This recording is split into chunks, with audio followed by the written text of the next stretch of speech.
I've made this video just to highlight two techniques on this card. I used this sketch, so the first thing I need to do is figure out how to make the wave on the side. I decided I wanted to do it not by hand, so I cut it using my fiskars cutter at like 6 inches or something like that, and then just started a circle and then went halfway across the card and then cut out the second part from the outside.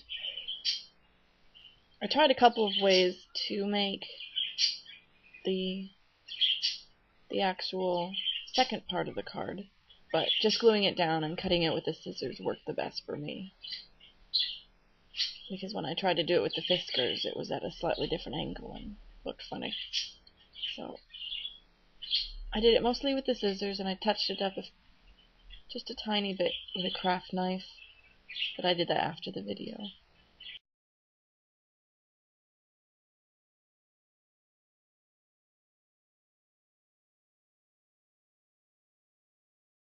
This is the second technique I wanted to show, this ribbon crisscross lacing.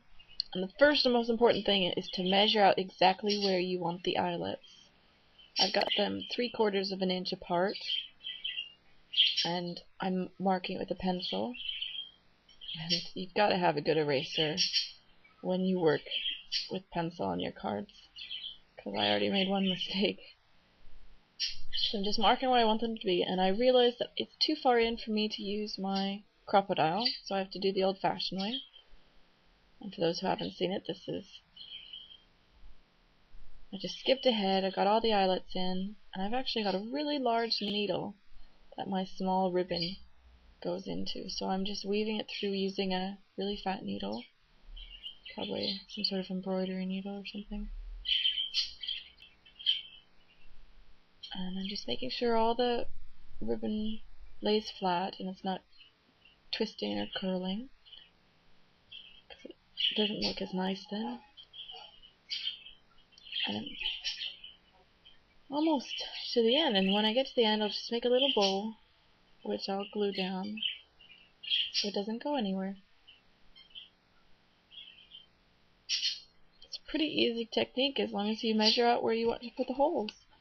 I've just got all the rest of the pieces of the card to put on, and you can see on the back of my little girl she's got another girl, which I messed up on, but that's the fun of two sides of paper. I love it. So there's my finished Whiff of Joy stamp, and I've got some flowers that I'm adding on. Some are just little plastic shapes, and some of them are Prima, and I've just layered them together. And the leaves are actually a green flower that I cut into pieces, which is a favorite of mine. And then I've got just a quick bow tag to add, and I decided to have it hanging from the large flower. So I just put some glue on the very top of the ribbon and just glued it underneath, and there we go, all done. You can see a close-up of some of the flowers. And there's the finished card. Thank you for watching.